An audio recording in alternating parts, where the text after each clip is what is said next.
What's up guys, today I'm gonna be cutting the tubs on the E36 so I can fit my turbo in. I already have the car up in the lift, so I'll need to remove some of this stuff like I think it's like an airbag sensor or something for this. I'll have to remove my intercooler piping, the wiring is a little bit in the way. I may have to remove the headlights, I'm not sure. I'll probably should just take them out. Then on this side, it's literally the same thing, the hood sensor. Same thing, a little bit of the wiring. So I want to cut this right by the outline, all the way down here, all the way down here, and by the fender line. What this does, it will grant me the space to be able to run a return line for the oil in the turbo, or turbo oil return line, efficiently. You want to always keep it going down. If I don't cut that, the way my manifold is made, it will literally have to like go up and then down, so that will create a puddle there and it will not drain properly and it will cause my car to smoke. First, I'm gonna have to remove the intercooler pipe.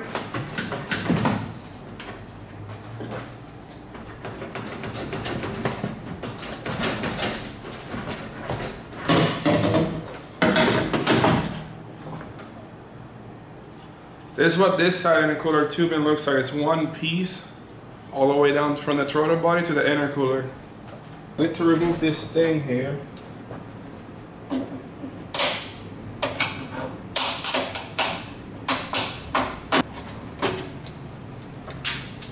Everything loosened up, so it can be out of the way. Oh, there's still this ground right here. I'm gonna have to make another ground for there. This is coming off. I don't need this anymore. This side is already like all the wires are taken out of the way. All right, I'm gonna remove this thing first. This thing is like really annoying and it requires a special safety kit, which I don't have here. So I'm just gonna cut the bracket off since it's not gonna be there.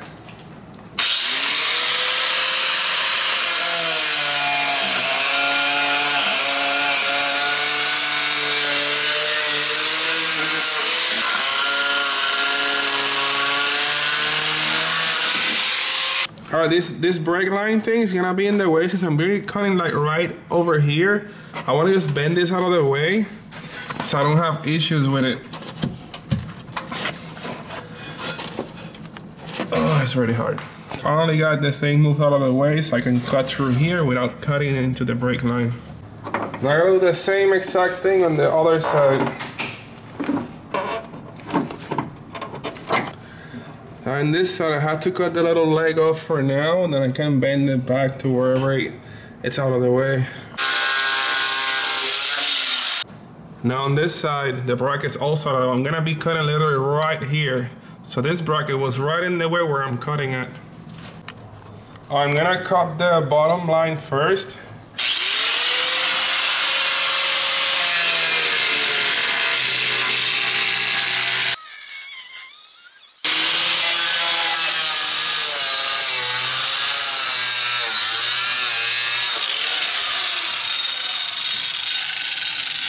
Now I gotta move up to the top line, but I'm gonna get this bracket out of the way first. I can have, this is not gonna fit through here very well.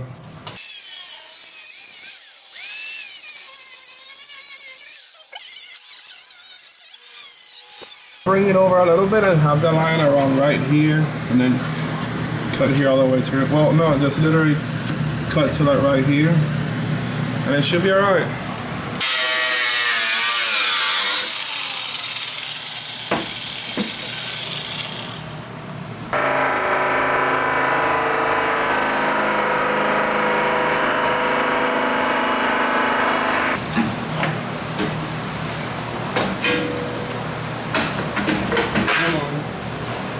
Thumbs out. Now that I have the driver's side done, I can move on to the passenger side. As you can see, what I did here, this is a rough cut.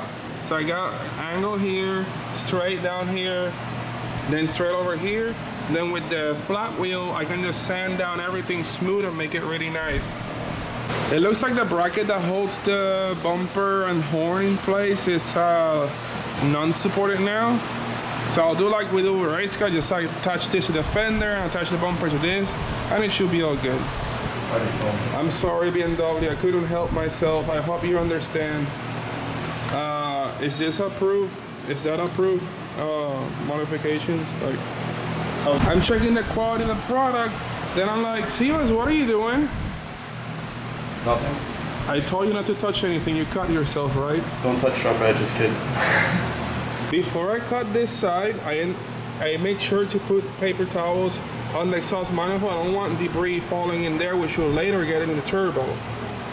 And then I try to pick up the wiring harness as much as I could out of the way, so I don't cut it.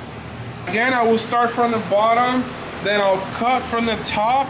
Since I won't be able to cut over in this side, I'll have to do an outline where this line is gonna meet with this line, so I can cut it from the inside of the wheel well. Now that I have this line here marked and this one marked, I can go from the inside now. I'm gonna lift up the car and go from the bottom and just join the lines and do the other side as well. Hey, check this out. Oh wait, it has to be the other side. You like my suspension, bro? Look, it got like some cut springs and the shocks are like all loose and stuff. I really need to put coilovers in this. I can't even drift with that. You guys can see the light outline over here where the line's gonna go right by this bracket. And then this other line's gonna meet like right over here. So a meeting point is probably gonna be like right where my finger is at. Let's see if I can make this happen. You're gonna meet halfway. Yeah. I did this line wrong, so I need to bring it over like a whole inch. So I'm gonna go ahead and just lengthen this right here and cut the line down here instead.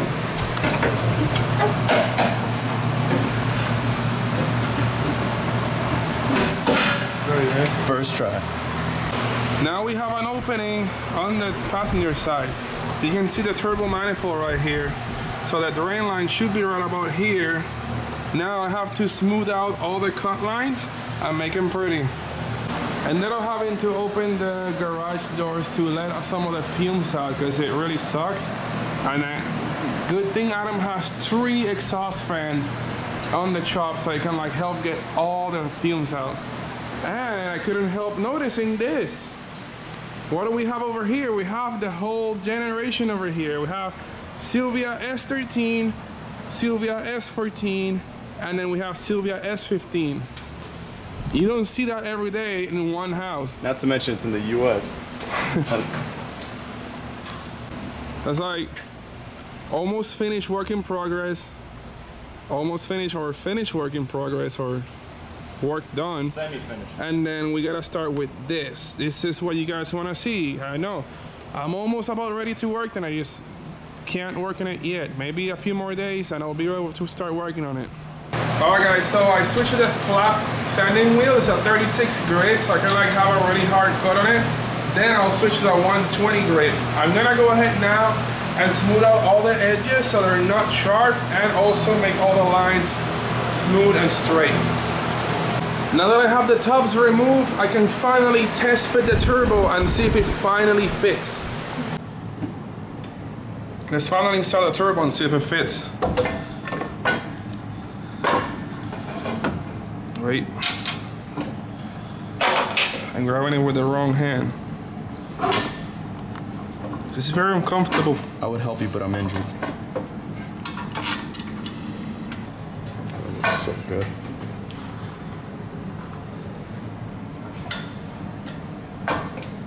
So that turbo's gonna sit. Now I gotta see if I can make the return line fit. Now I have the return fitting. Let's see how this fits now. Oh, look, I can come from down here and see. Figure out what I want to do with this. So I'm basically gonna have it just like this. So it's the drain is straight down and the oil can just drain freely from the turbo without like puddling up. We are now underneath the car and I'm gonna show you guys where my oil pan tap is at. It's right here at the very edge of the oil pan, and I have a 45-degree fitting going up. That will go straight to the turbo up there. I'm gonna show you guys how to install braided steel lines into the fittings.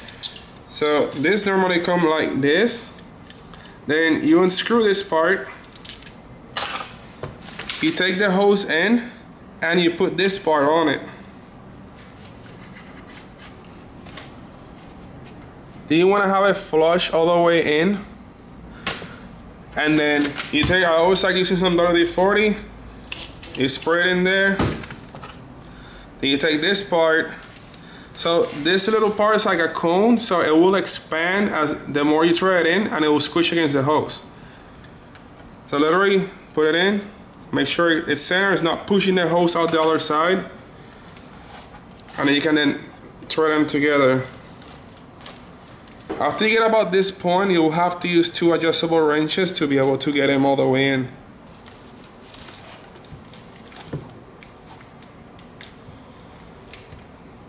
And this is what the finished product looks like. I always try to put both ends always flush so it gets a better look on it. I now have the turbo drain line installed in the oil pan, and I have all this slack all the way over here with the hose that I have.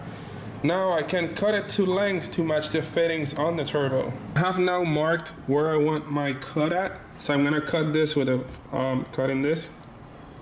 Got my line finished. I know some of you guys are gonna ask me, why did I not use a biburn fitting on the other side?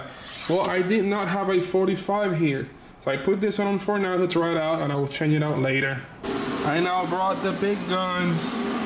I'm using the welder now, so I'm gonna weld this fitting onto this flange over here.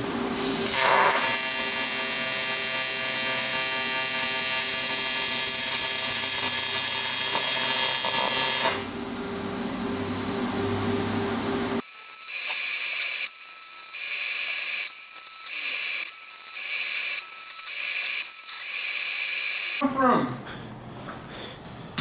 Spider-Man. Get it. Oh! Ah!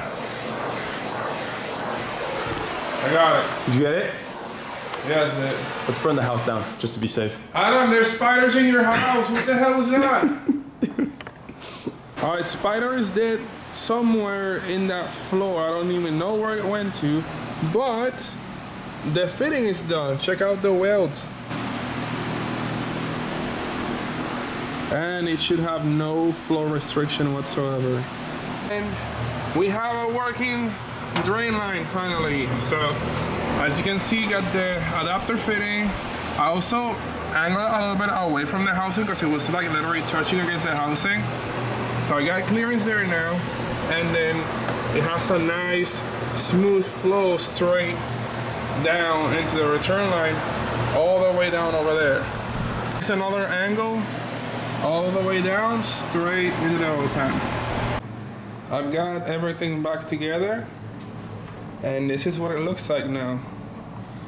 This is so great. Now I can actually access a turbo from the wheel well. Hey turbo, and over here and down here. All right guys, that was a really long day. I know some of you guys wanted to see a lot more work other than just like talking about what I'm doing. So today I pleased you guys, and I actually did a lot of work. I got a lot of progress done on the car. So I'm gonna go ahead and end this video now so I can get to editing and have this video in time for you guys. See you guys tomorrow.